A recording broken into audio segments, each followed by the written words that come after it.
welcome to our deep dive into the heart of Ireland. The heart of Ireland. You guys shared a list of the top 10 places to visit in Ireland Yeah. from lovetovisitirland.com. And we're going to figure out what makes these destinations so special. Sounds good. We're not just going to read off the list, though. Right.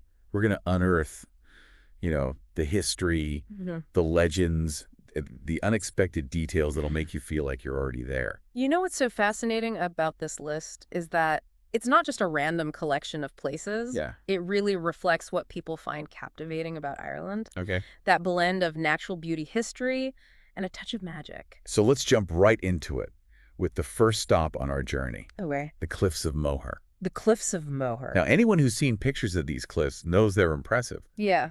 But the blog post doesn't quite capture the scale. Right. We're talking about sheer cliffs that drop 702 feet Wow. into the Atlantic. Into the I mean, can you imagine that? And the way those cliffs were formed over millions of years is just as remarkable as their appearance. Oh, really? You've got these layers of shale and sandstone sculpted by that relentless power of the ocean.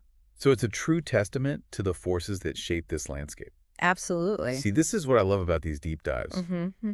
We go beyond just the pretty picture. Right. We get into the nitty-gritty Yeah. of how these places came to be. Absolutely.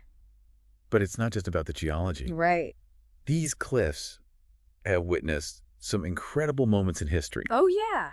They were a strategic lookout point Wow. during the time of the Spanish Armada. Can you imagine I know. watching those ships sail by from these towering cliffs? Oh, I'd be terrified. Yeah. So there's a sense of history embedded in the landscape itself. Absolutely. The blog post mentions O'Brien's Tower, built in the 19th century, Mm-hmm. as a viewing point. It's a reminder that these cliffs have captivated people for centuries. Speaking of captivating, Sligo is our next destination. And the blog post highlights Classybon Castle. Classybon Castle. This castle has a more recent Uh-huh. and somewhat tragic connection to history.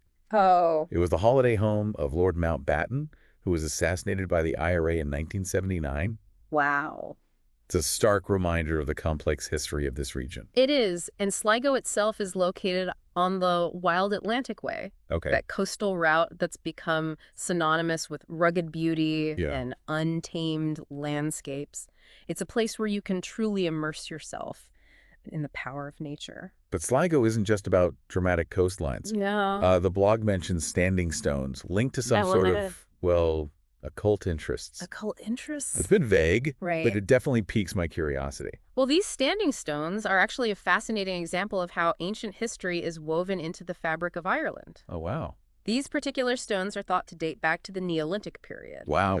and they were likely used for ceremonial purposes, perhaps aligned with the solstices or equinoxes. That's so cool. I mean, to think that people were gathering around those stones Yeah. thousands of years ago, I know. connecting with the cycles of nature, Wow. gives me chills. It's amazing. And speaking of powerful natural wonders, our next stop is Killarney National Park. Killarney. Now, I know you're a fan of waterfalls, I am. and Killarney is home to one that's pretty special, Torque Waterfall. Oh, Torque Waterfall is indeed a sight to behold. Have you seen it? I have. Oh, wow. The way it cascades down from the Devil's Punch Bowl, Okay. a natural rock formation, Yeah. creates this dramatic, almost theatrical scene. It sounds incredible. Mm, I'm picturing myself standing there, feeling the mist on my face, mhm. listening to the roar of the water. Yes. But what really grabs my attention is the legend associated with the falls. Oh, a legend. Have you heard the story about the man cursed to be a boar hiding in a cave beneath the falls? Ah, yes, the legend of the boar. Mm. It's a classic example of how folklore adds a layer of magic and mystery to the landscape. It makes you wonder what else is hidden beneath the surface. It does. Okay, so we've had dramatic cliffs, Mm-hmm. ancient stones, Yes. and waterfalls with mythical creatures. Right. What's next on our Irish adventure? Well, from the natural beauty of Killarney, Yeah. we're shifting gears to a place steeped in history. Okay. The Boyne Valley, often referred to as the birthplace of Ireland's ancient East. The birthplace of Ireland's ancient East. What's remarkable about this area is that it's just a short drive from Dublin, Oh, wow. yet it feels like stepping back in time. And that accessibility is key, right? Absolutely. It means that anyone, even if they only have a short time in Ireland, Right, can experience this incredibly significant site. for sure. The blog post mentions Newgrange, Mhm. which I know is older than Stonehenge. That's right. That just blows my mind. Newgrange is a truly awe-inspiring monument. Yeah. It's a massive passage tomb built around 3200 BC. 3200 BC. And what's fascinating is that it's aligned with the winter solstice. On that day, each year, the rising sun illuminates the inner chamber of the tomb. Knowing your interest in ancient cultures, Yeah, I bet you'd be fascinated by the astronomical alignments at Newgrange. I would. It suggests a deep understanding of the cosmos, wouldn't you say? Absolutely, and it raises so many questions about the people who built it. Like what? What were their beliefs? Yeah. How did they achieve such precise astronomical alignments? It's a reminder that even in ancient times, humans were deeply connected to the natural world and the cycles of the cosmos. Yeah, that's a good point. Yeah. And speaking of connections to the past, Okay. our next stop takes us to a place that's practically dripping with history.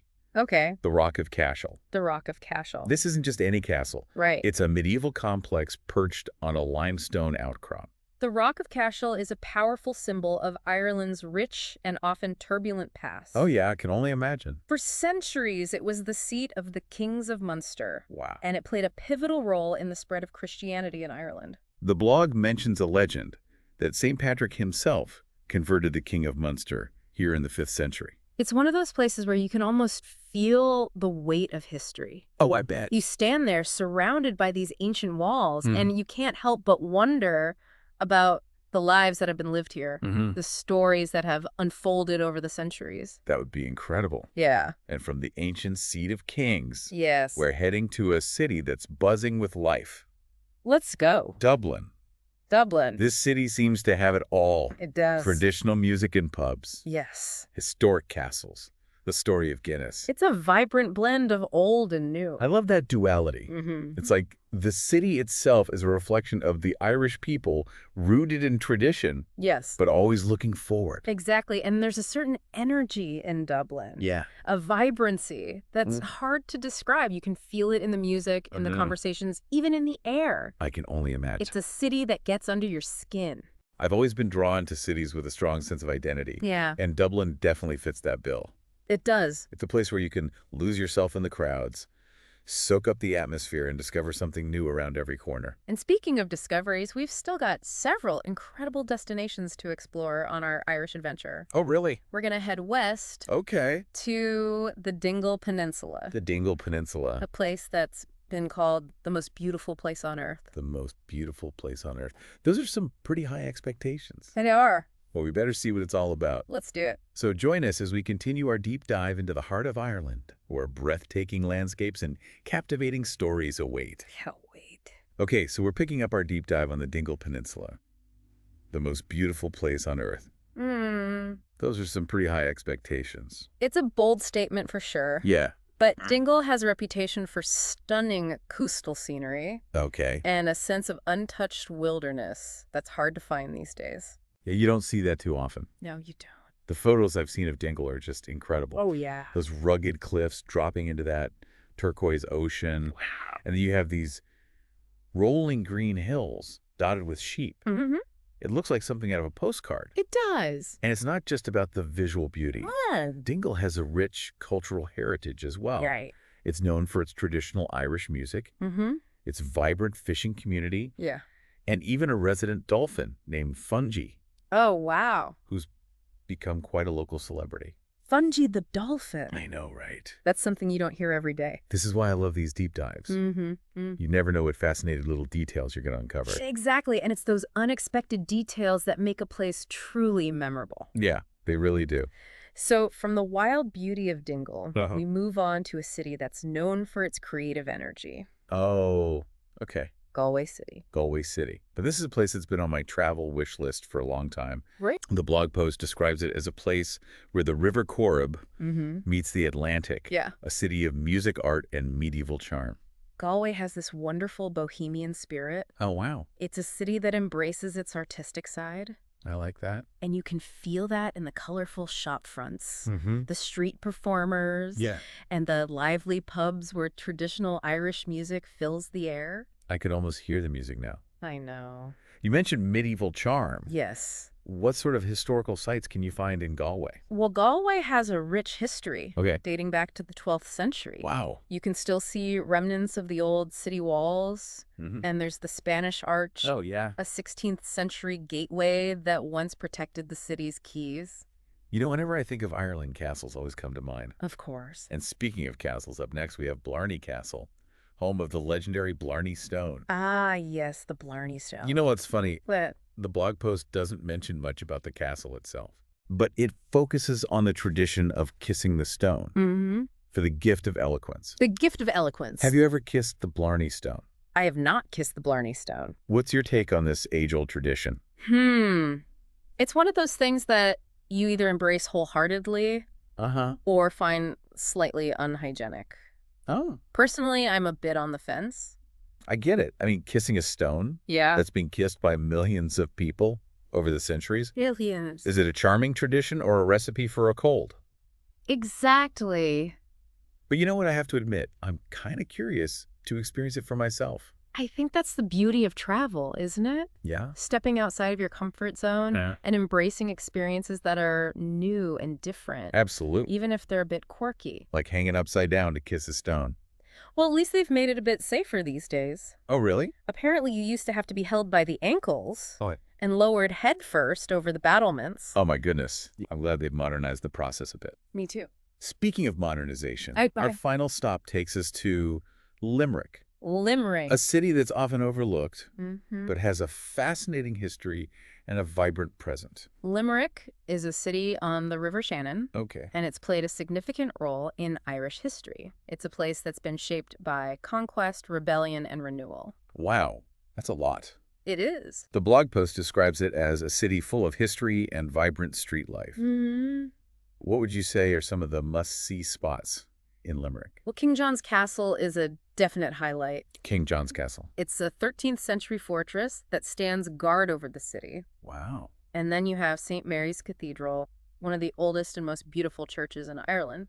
It sounds like Limerick has this perfect blend of history and modern energy. It does. It's kind of like a microcosm of Ireland itself, wouldn't you say? I think that's a great observation. Yeah. And it brings us to the end of our deep dive into the top 10 places to visit in Ireland. Wow. We did it. We did. We covered a lot of ground, haven't we? We have. It's like we've been given this incredible map of Ireland. Yeah. But instead of just roads and towns, it's filled with stories, Right. legends, and those little details that make a place come alive. What I find so fascinating is how this list, while subjective, offers a framework for understanding the diverse appeal of Ireland. Yeah. You have those iconic natural wonders like the Cliffs of Moher, Right? which draw people seeking that sense of awe and grandeur. Exactly. And then you have places like Newgrange, which speaks to those with a fascination for ancient history and the mysteries of the past. Yeah.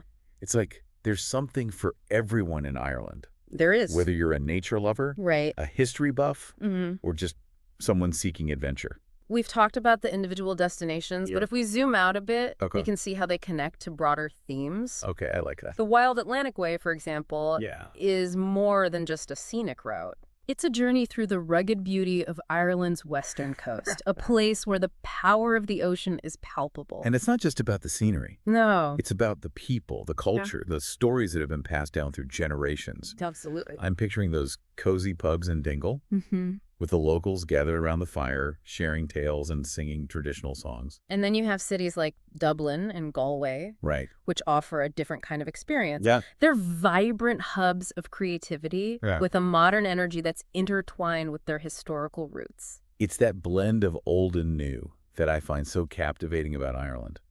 You can be exploring a medieval castle one minute and then stumble upon a cutting-edge art exhibit the next. Exactly. You know, speaking of castles, I'm curious, what did you think about that tradition of kissing the Blarney Stone? The Blarney Stone. Does it appeal to you, or is it a bit too touristy for your taste? You know, I think I'd have to be there in that moment to decide.